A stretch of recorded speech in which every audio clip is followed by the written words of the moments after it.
The car was stopped at the light. Route 17, Coastal Virginia, 7:15 in the morning.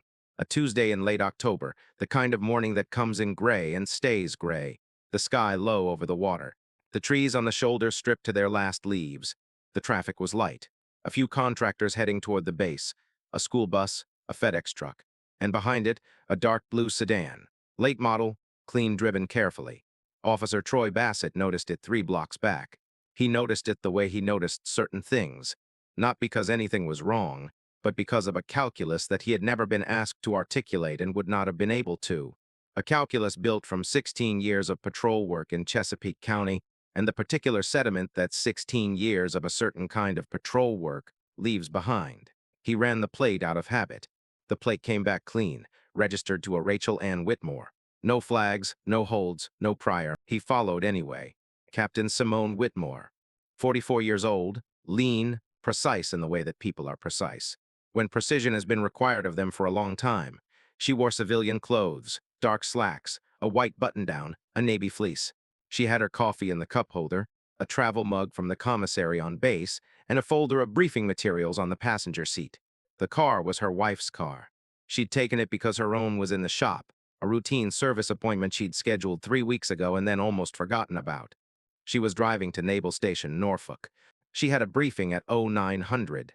She had given herself 40 minutes of margin because she always gave herself margin.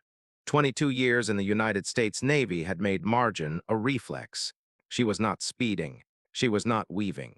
She was not doing anything except driving carefully through the gray October morning toward a briefing she had prepared for the previous evening.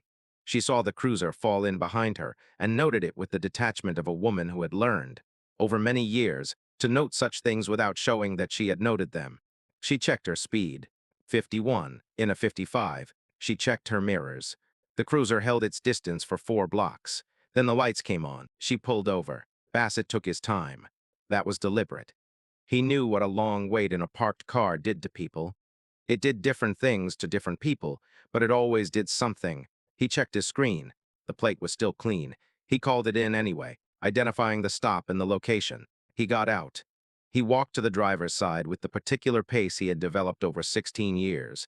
Not slow enough to look like he was stalling, not fast enough to suggest urgency. The pace of a man who owned the stretch of road he was walking on. The window was already down. She was looking forward, not at him, hands on the wheel, visible, coffee in the cup holder, the briefing folder on the passenger seat. She looked, Bassett thought, like someone who had done this before and had decided exactly how she was going to behave. That bothered him, though he could not have said why. License and registration, he said. She reached for the glove box, smooth, unhurried. She produced the registration and her military ID, the common access card, the laminated rectangle with the Department of Defense seal and the holographic stripe and her photograph, and, below her photograph, the 3 words that described her rank and her branch. U.S. Navy Captain. Bassett looked at the card. He looked at the registration. He looked at her. "This isn't your vehicle," he said. "It's my wife's vehicle," she said. "Her name is on the registration. Your wife know you have it?" The pause before she answered was very small and very deliberate. "Yes," she said. "Do you have a driver's license?" "The military ID serves as a federal identification document," she said. "I also have a Virginia driver's license in my wallet, if you'd like it." "I'd like it," Bassett said. She produced it. He held both documents, the driver's license and the CAS, and looked between them. His face did not change. He handed the license back without the card. "Reason for the stop," he said, "is your registration tag left rear. The validation sticker is partially obscured." She said nothing. "Also, I observed the vehicle crossing the center line approximately 4 blocks back. Brief contact. But I observed it." She looked at him for the first time, directly, steadily. "I didn't cross the center line," she said. "I observed it," Bassett repeated. "I was driving at 51 miles per hour on a straight road in light traffic," she said. "I did not cross the center line." Bassett wrote in his notepad. He wrote slowly. "I'm going to need you to step out of the vehicle," he said. "For what purpose?" "Standard field assessment." "Of what?" "Ma'am," Bassett said, and his voice took on an edge that was not quite loud but had the quality of a door closing. "Step out of the vehicle." She stepped out. She stood beside the car with her hands visible at her sides, her posture straight, her face composed. She was 5'8" and she stood as though the height were something she had earned. Bassett walked around the vehicle. He came back. "I'm going to ask you to place your hands on the roof of the vehicle," he said. "On what basis?" she said. "I have reason to believe." "State the reason," she said. His jaw tightened. "Vehicle was reported in connection with a possible domestic disturbance in this area early this morning." She looked at him. "That report involved this vehicle?" "A vehicle matching this description." "A dark blue sedan," she said, "in coastal Virginia." "Step to the vehicle," he said. "Hands on the roof." She did not move. "Officer," she said, and her voice was the voice of a woman who had commanded ships and given orders in conditions that made this moment look like a parking dispute. "I am a captain in the United States Navy. I am on my way to Naval Station Norfolk for a briefing at 0900. I am driving my wife's registered vehicle, with her full knowledge. I have committed no traffic violation, and there is no specific, articulable basis for this stop beyond a registration sticker. You have already seen his current and a centerline infraction you and I both know did not occur." She paused. "I am going to stand here and I am going to remain calm and I am going to cooperate with whatever lawful request you make. But I need you to articulate the lawful basis." Bassett stared at her. Something moved behind his eyes. Not reconsideration. Not caution. The particular thing that moves in certain people when they have been spoken to precisely and have decided that precision is itself a form of resistance. "Turn around," he said, "hands behind your back." "On what charge?" "Obstruction," he said. "You are interfering with a lawful—" "I am standing on a public roadside answering your questions," she said. "That is not obstruction." He reached for her arm. She did not pull away. She did not resist. She let him take her arm, and she said, in a voice that was completely flat and completely clear, "I want you to know that I am not resisting.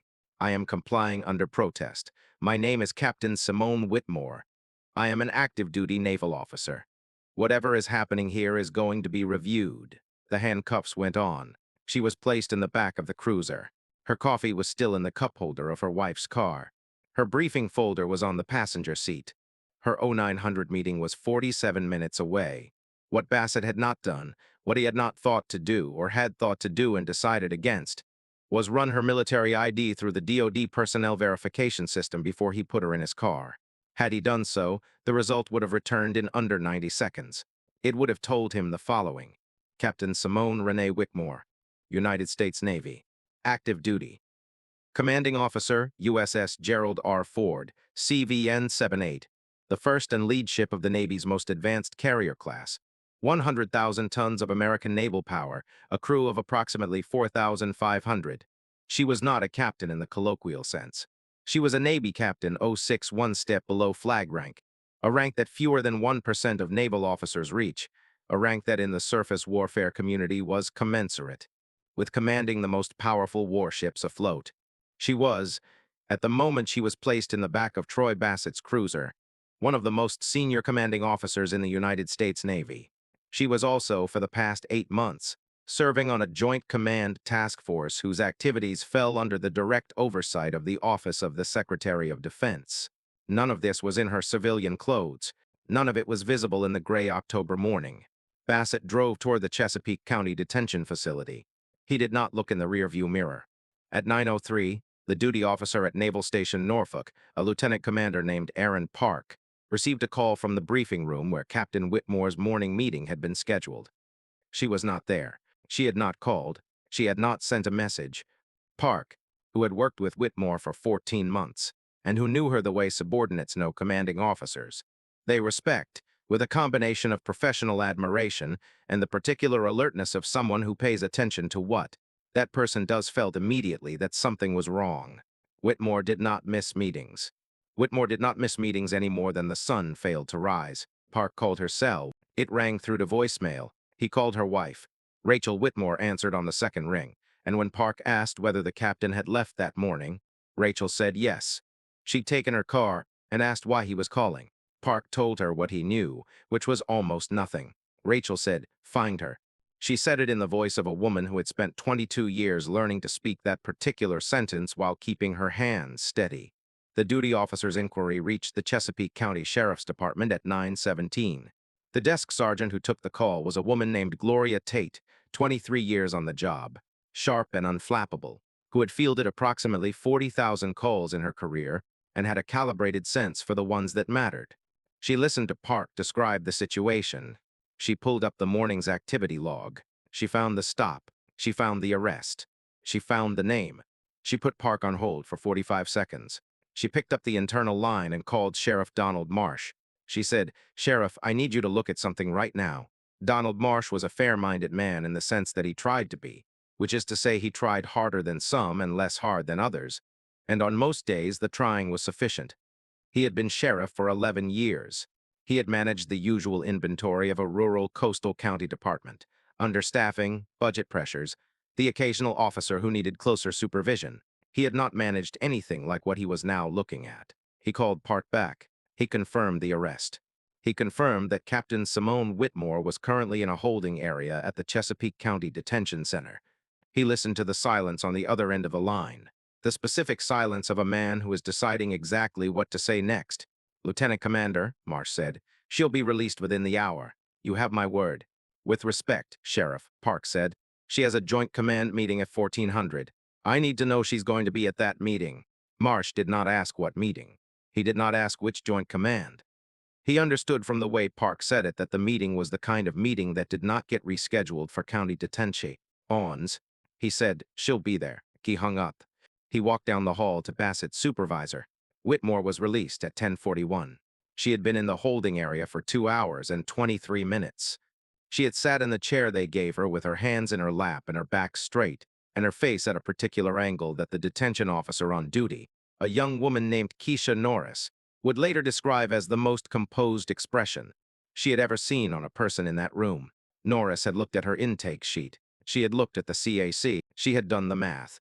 She had wanted to say something and had not said it, because Keisha Norris was 3 years on the job and understood the parameters of her position. When the release came through, she walked to the holding area personally. She opened the door. She said, "Captain Whitmore, you're free to go. I'm sorry for the delay." Whitmore stood. She adjusted her fleece. She looked at Norris with an expression that was not unkind. "Thank you," she said. She walked out. Rachel was in the parking lot.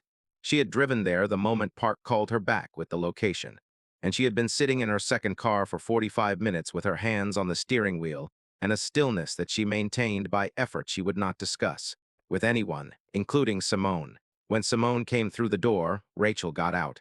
They stood in the parking lot for a moment. They did not embrace immediately. They looked at each other first, the way people look at each other after something has happened. Checking, confirming, a kind of inventory. Then Rachel put her arms around her. Simone let herself be held. "Just for a moment." "Then I need to make a call," Simone said. "I have a 1400 I'm going to make." "I know," Rachel said. "Take me home so I can change." Rachel drove. Simone made the call.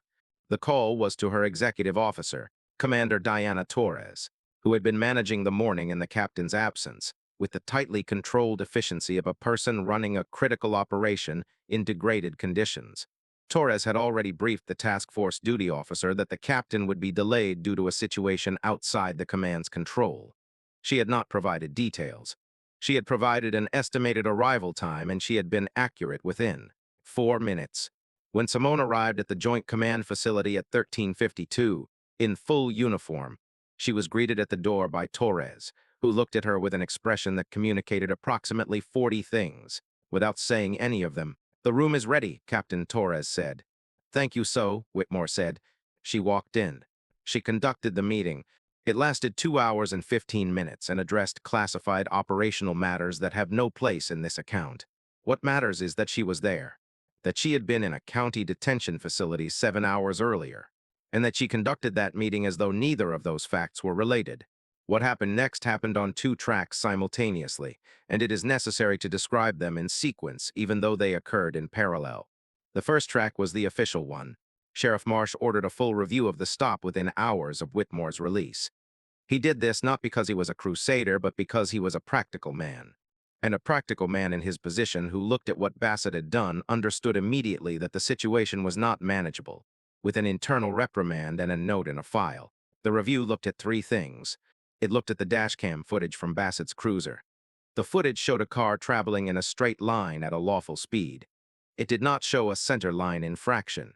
It showed the car stopping cleanly and Whitmore exiting calmly. An entire sequence of the stop, which confirmed every detail of her account and contradicted the core factual basis of Bassett's arrest report. It looked at Bassett's incident history.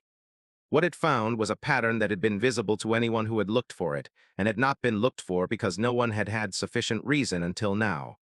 In 4 years, Bassett had conducted 41 traffic stops of black drivers, in which the stated reason for the stop involved either a minor equipment infraction or a claimed driving behavior that was contradicted or uncorroborated by available footage.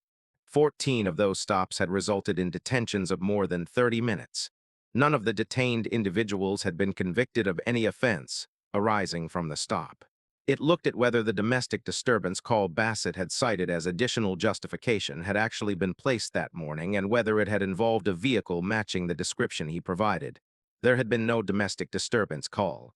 The dispatcher confirmed it. The log confirmed it. Bassett had fabricated it. Marsh suspended Bassett without pay pending a full departmental investigation on the day the review concluded. He made a statement to the department that was short and precise. The conduct documented in the review was inconsistent with the standards of the Chesapeake County Sheriff's Department and would not be defended. He called Whitmore's office and asked to speak with her. She took the call. He said, "Captain, I want to offer a direct apology on behalf of this department. What happened to you this morning was wrong. I cannot undo it, but I am committed to ensuring the response to it is complete." She said, "I appreciate that, Sheriff. I'll be in touch through my JAG representative." She was methodical about it. She always was. The second track was the one that Bassett had not considered. He had not considered it because he had not known about the task force, and because even if he had known about the task force, he would not have understood what that meant.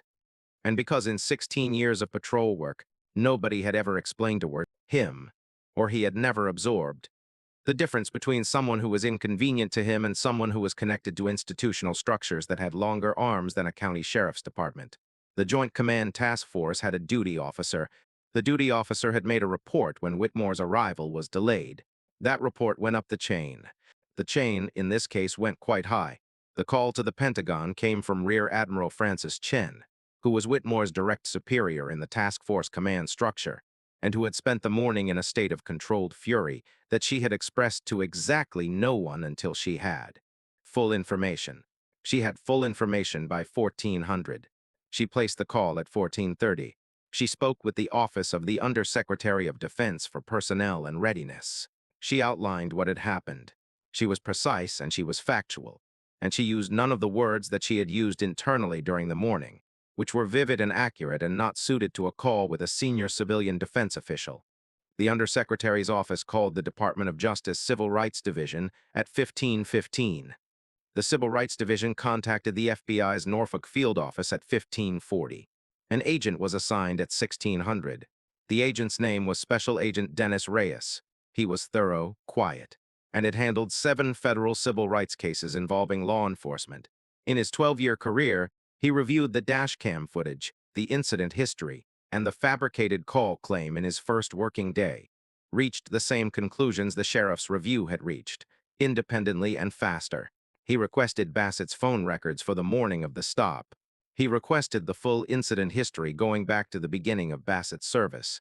He requested the records of the 14 extended detentions. He contacted 4 of the 14 individuals who had been detained. 3 of them agreed to speak with him. All 3 described the same experience: a stop that occurred without clear cause, questions that went beyond the purpose of the stop, detentions that extended far past any reasonable investigative purpose, and the use of fabricated or exaggerated justifications. All 3 were black. All 3 had chosen not to file complaints at the time because they had not believed the complaint would produce a result. Reyes noted that in his report, he noted it carefully. The federal indictment came down 11 weeks after the stop.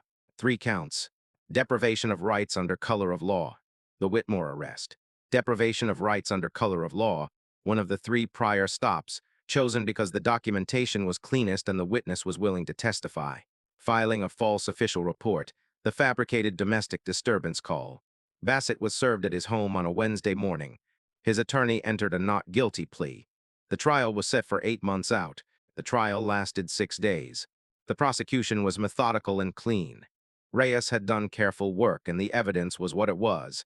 dashcam footage that showed what it showed, a dispatch log that was definitive, a pattern that was documented across 4 years of records, and 3 witnesses who stood at the front of a federal courtroom and described what had been done to them, with the kind of precision that comes from having carried the memory of it for a long time and finally having a room in which it was allowed to matter. The defense argued that Bassett had acted in good faith based on his professional assessment of the situation.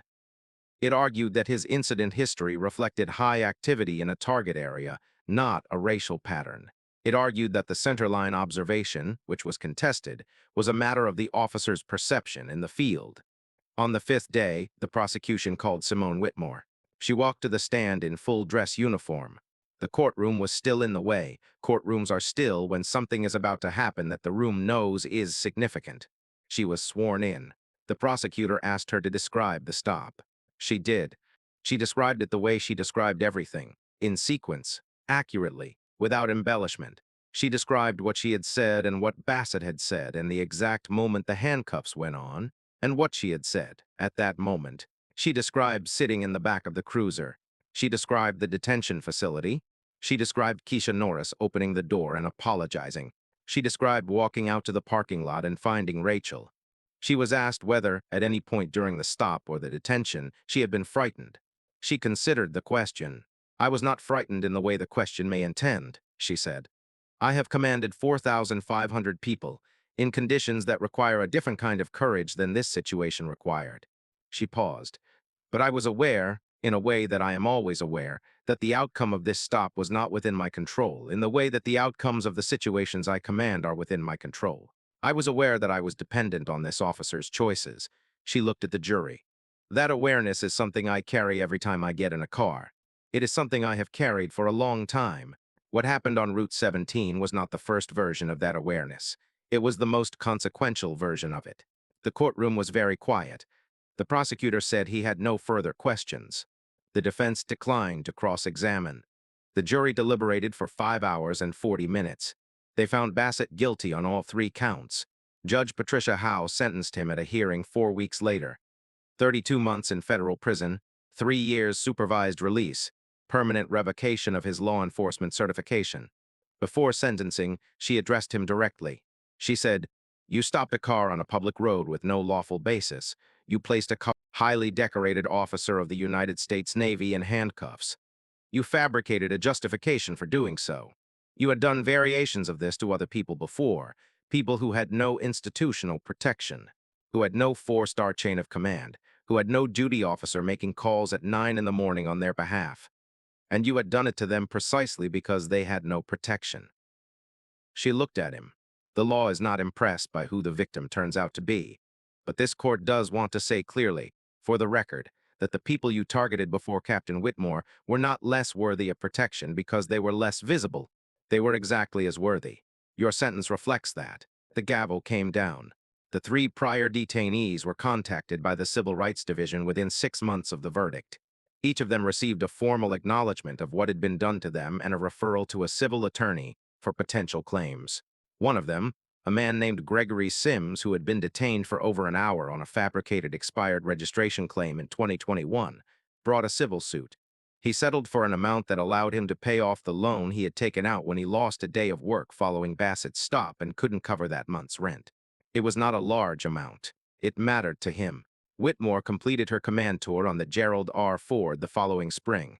At the change of command ceremony, Admiral Chen gave a short speech. She did not mention Route 17 or Troy Bassett or the October morning. She talked about the command tour, about the operations conducted, about the character of the officer she was watching step down from command. She said, "There is a kind of leadership that does not require the removal of difficulty. It requires the decision, made over and over again, to move forward through difficulty without allowing it to define the forward movement." Captain Whitmore has demonstrated that quality over a distinguished career, and she has demonstrated it most recently in a way that this command will not forget. Whitmore stood at attention. She accepted the folded flag. She shook the Admiral's hand. She did not speak about what had happened. She did not need to. The work spoke. It always had. Route 17 was a straight road in coastal Virginia that turned gray in October and stayed gray until April. The dark blue sedan drove it most mornings that winter. Rachel's car. Reclaimed. The registration sticker fully visible on the left rear plate. Nobody stopped it. The coffee in the cup holder cooled during the drive and was reheated at the office. A small daily ritual that most people never notice about the lives of people who move forward without making a production of it. The briefing folder was always on the passenger seat. The uniform was always pressed. The margin was always 40 minutes, because 22 years in the United States Navy had made margin a reflex, and because some mornings require it, and because the woman who drove that road had long ago made peace with the difference between what the road could take from her and what it could not. She walked into that detention room a naval captain, and she walked out one. Nothing they did changed what she was. Share this with someone who needs to see what composed, unbreakable authority looks like. Subscribe and ring the bell. Every story we tell is about the same thing. Dignity that was never theirs to take, and justice that was always going to come.